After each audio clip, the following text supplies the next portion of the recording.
For 200,000 years, man has lived and thrived in the southeastern corner of the Arabian Peninsula. But it's only in the last 100 years or so that he has been able to appreciate this beguiling part of the globe from a very different angle, from above.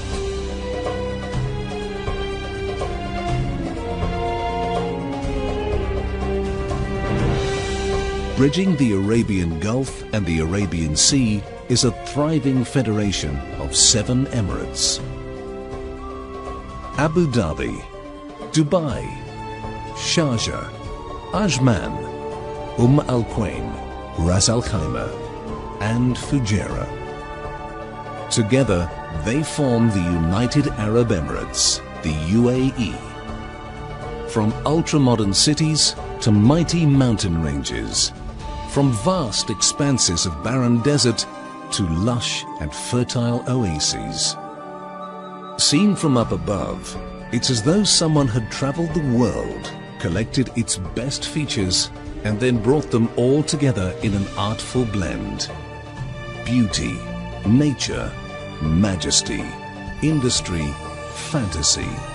All of life is in the UAE.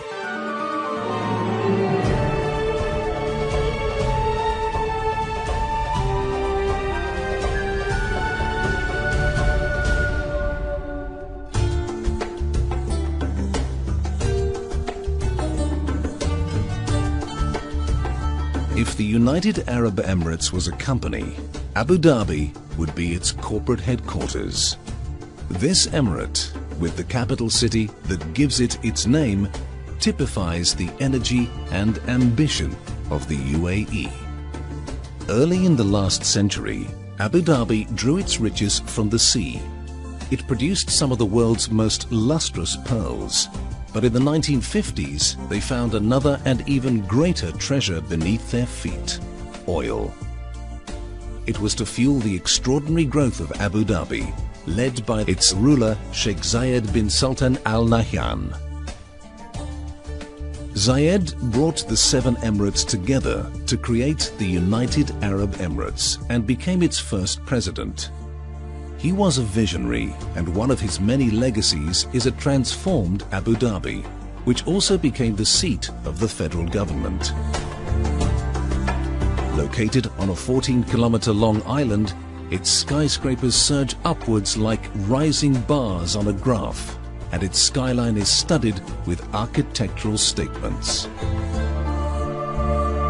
One of the finest is the Sheikh Zayed Mosque, the Sheikh's final resting place and the largest mosque in the UAE. This awesome edifice in white marble features 4 minarets of up to 107 meters and some 82 domes.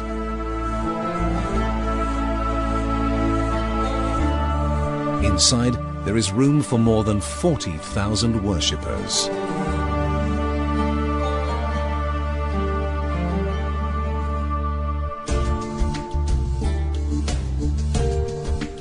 No less understated is the building that cost $3 billion to create, the Emirates Palace Hotel. This hotel-to-end-all hotels was 4 years in construction and reflects the hues and shades of the Arabian desert. Its grand atrium, the largest of the hotel's 114 domes, is 72 meters tall. But just when you thought that Abu Dhabi must surely have everything, much of the city is being transformed again by the Plan Abu Dhabi 2030 initiative.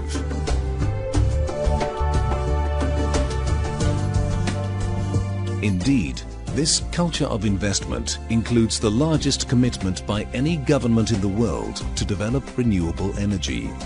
This is Masdar, home of the world's first carbon-neutral city, where its giant solar panels can produce up to 10 megawatts of electricity. That's enough to power some 8,000 homes.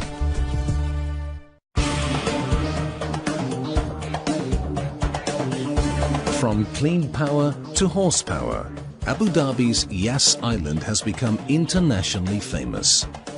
In November 2009, it hosted the inaugural Formula One Grand Prix to worldwide acclaim. And not only for its state-of-the-art circuit, here you can arrive by private yacht and even watch the race from your suite at the luxurious Yas Hotel.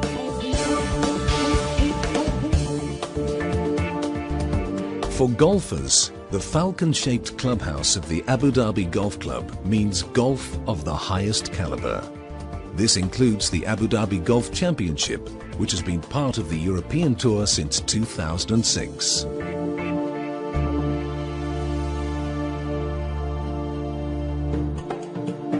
But for all Abu Dhabi's hunger to build, improve and transform, the Emirate is also focused on conservation. Leading the way is Sir Bani Yas Island, 170 kilometers west of the city, and another legacy of Sheikh Zayed. His passion for wildlife led him to turn the 87 square kilometer island into an Arabian wildlife park. In the process, he safeguarded the future of endangered species such as the sand gazelle and the oryx.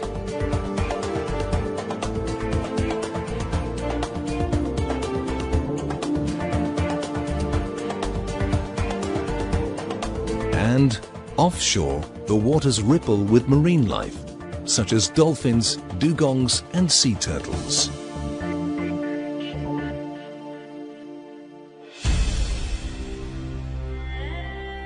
In stark contrast is Rub Al Khali, the empty quarter, and it's not hard to see why. There is virtually nothing here, unless of course you're looking for desert. This vast expanse of sand runs for more than 1,000 kilometers from the UAE to Saudi Arabia. Years can pass without any rainfall here, and its sand dunes can reach heights of 400 meters, their crescents sculpted by the wind.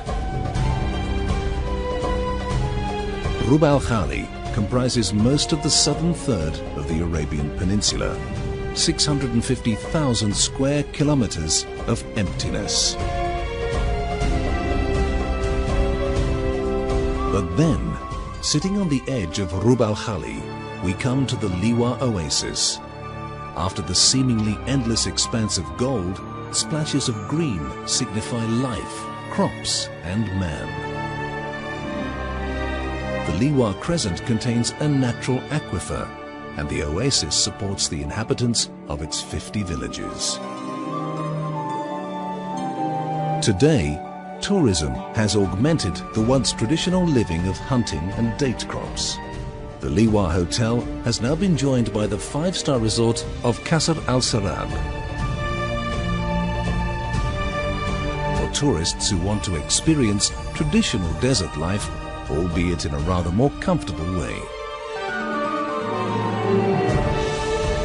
And as the sun comes up like a flaming coin on the horizon, no visit to the desert is complete without a balloon ride, floating over the red tapestry of sands as we head to the oasis of Al Ain.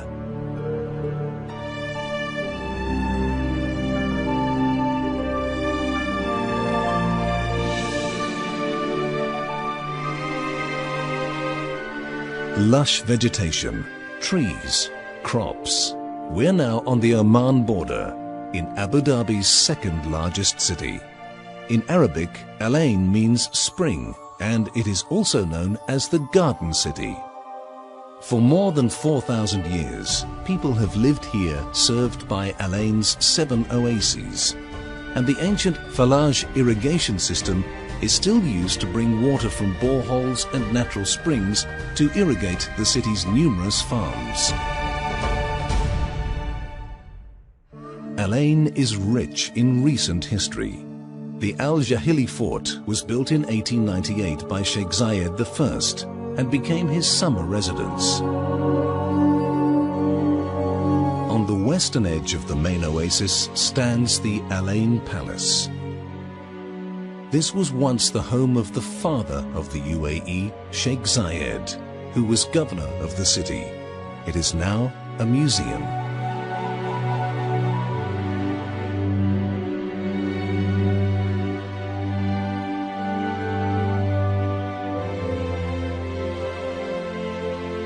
On the outskirts lies Jebel Hafit mountain, which rises to over 1,000 meters. It gives fine views of the city and, inside, has an extensive network of caves. The 12-kilometer road, snaking its way up the mountain, has been hailed as the world's greatest driving road and is popular with international cyclists who travel here to train. Heading east, you come to the Hafit graves, sitting like beehives on the dusty ground.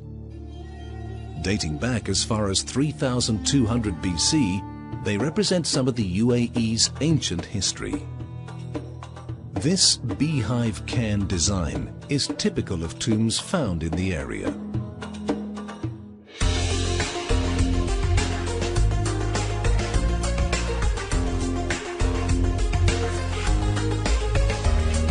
From the largest emirate, Abu Dhabi, we come to the most populated, the vibrant, teeming hub of Dubai.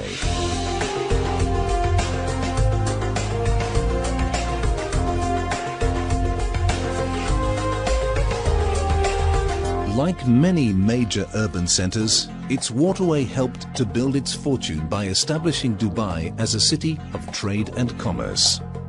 The saltwater Dubai Creek, or Khor Dubai, runs for 14 kilometers and divides the city into two distinct areas, Dira and Bur Dubai. And for many, the creek's bustling banks are the soul of the city.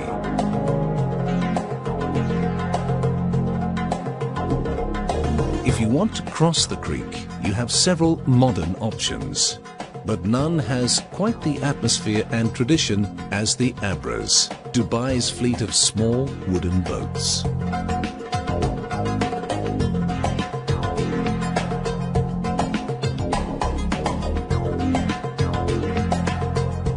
Down at the end of the creek, at 1,000,000 miles from the urban sprawl, is the Ras Al Khor Wildlife Sanctuary.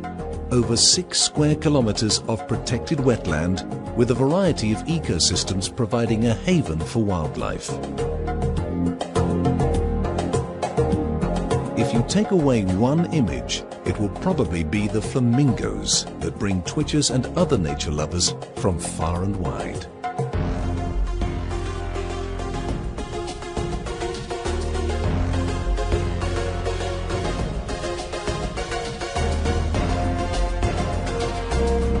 However, it's impossible to describe Dubai without mentioning skyscrapers. And to take you there, the Sheikh Zayed Road.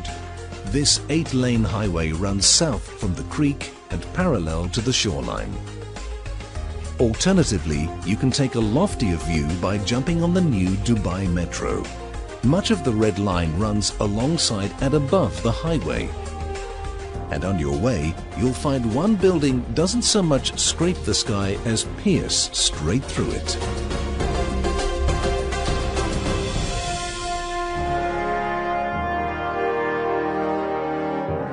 The new Burj Khalifa quickly exhausts superlatives.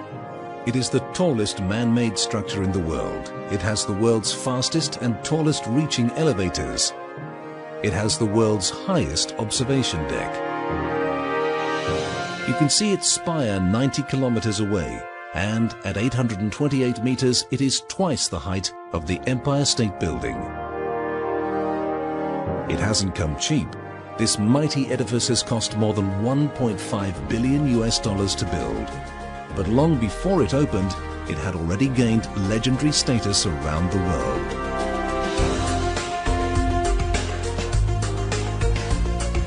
But then, talked about architecture is a hallmark of this ambitious city. The Burj Al Arab Hotel is the tallest all-suite hotel in the world, reaching some 321 meters up into the sky. The structure stands on a man-made island, capturing the world's imagination with its billowing sail design, inspired by the traditional Arabian dhow.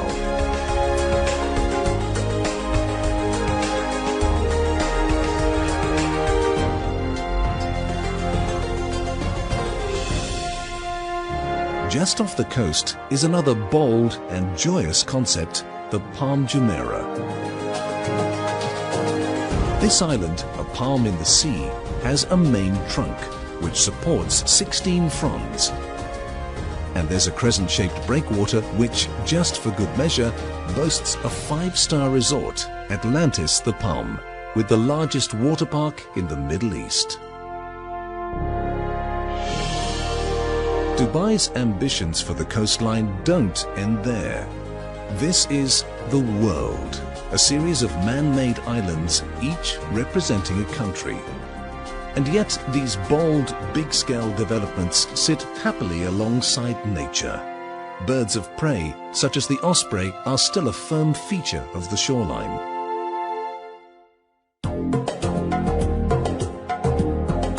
The superlatives continue. Jebel Ali Port, Dubai's major trading hub, is the world's largest man-made harbour. It's also the biggest port in the whole of the Middle East. Sitting 35 kilometers from the city of Dubai, the area operates as a free zone and has attracted over 5,000 companies from 120 countries.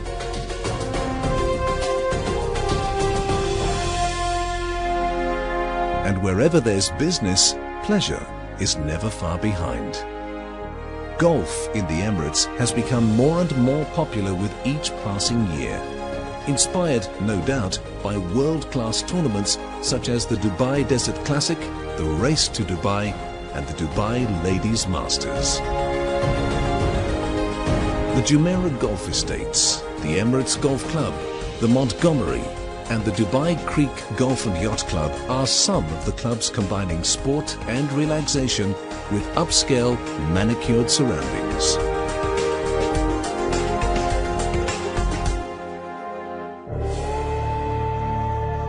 "110 kilometers east of Dubai lies a cool refuge from the summer heat.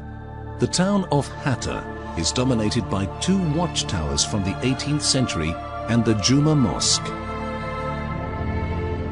The town is overlooked by the Hatta Mountains, with breathtaking vistas and cooler temperatures.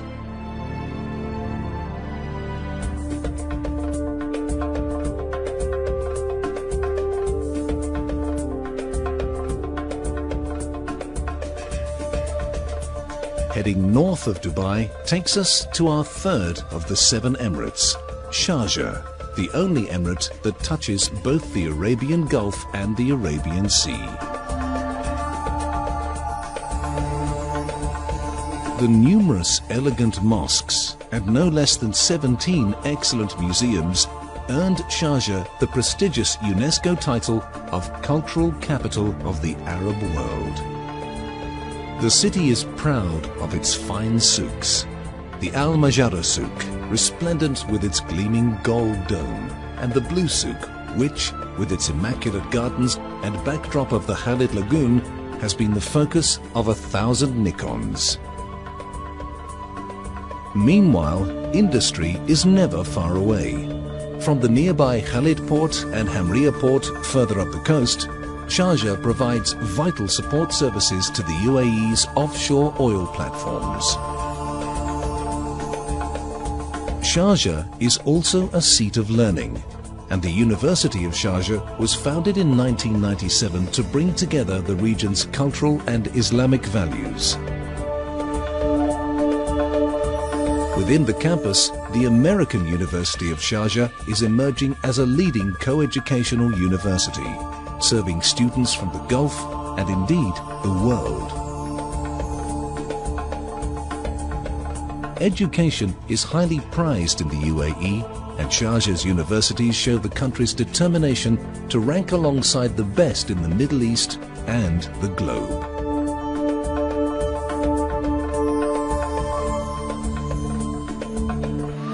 Sharjah is also a major link in the world's supply chain. Along the Gulf of Oman is the town of Khorfakan. It grew around a natural bay, and its deepwater port is now a major international container terminal.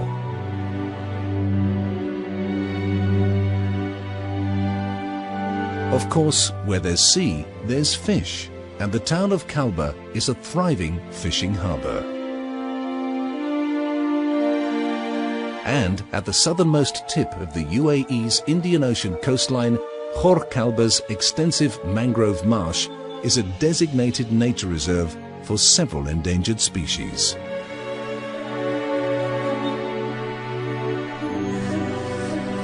The UAE's tradition of trade is also alive and well in the port town of Dibba, which lies at the northernmost end of the UAE's east coast.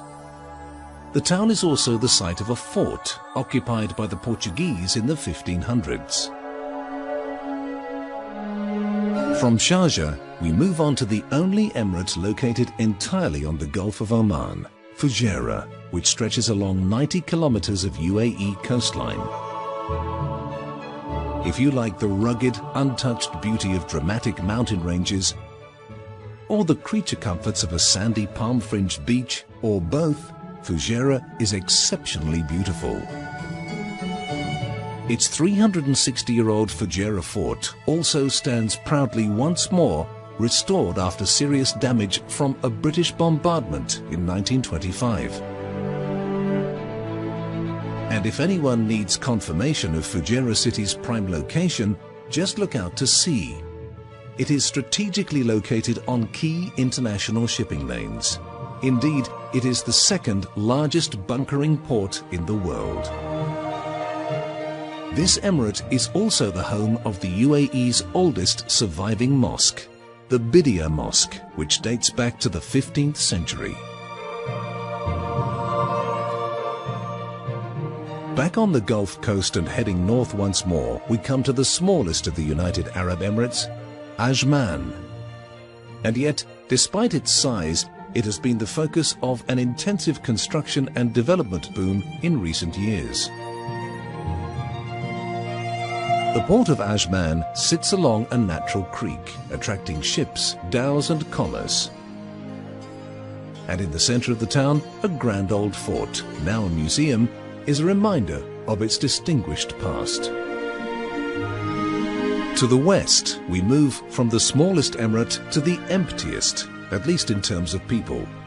Al Quwain, which means Mother of Two Powers, was founded in 1775. It too boasts a fine old fort, with parts of the original defensive walls still to be seen.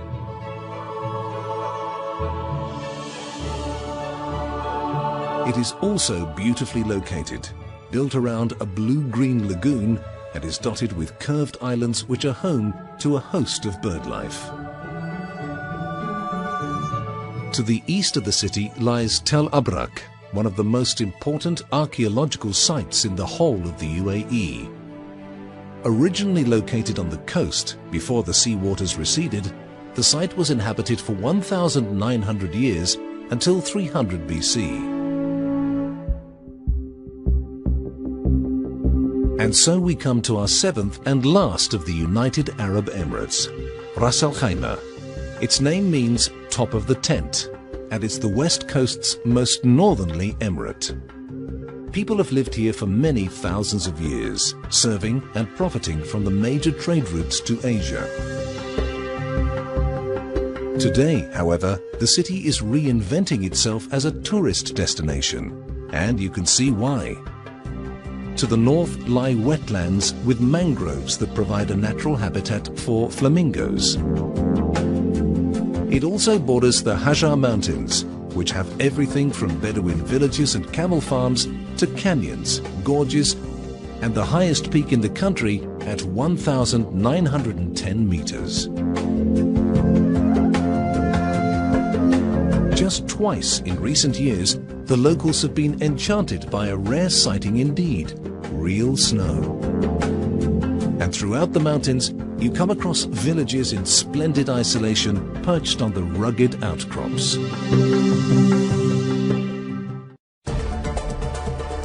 Abu Dhabi, Dubai, Sharjah, Ajman, Al Quwain, Ras Al Khaimah, and Fujairah.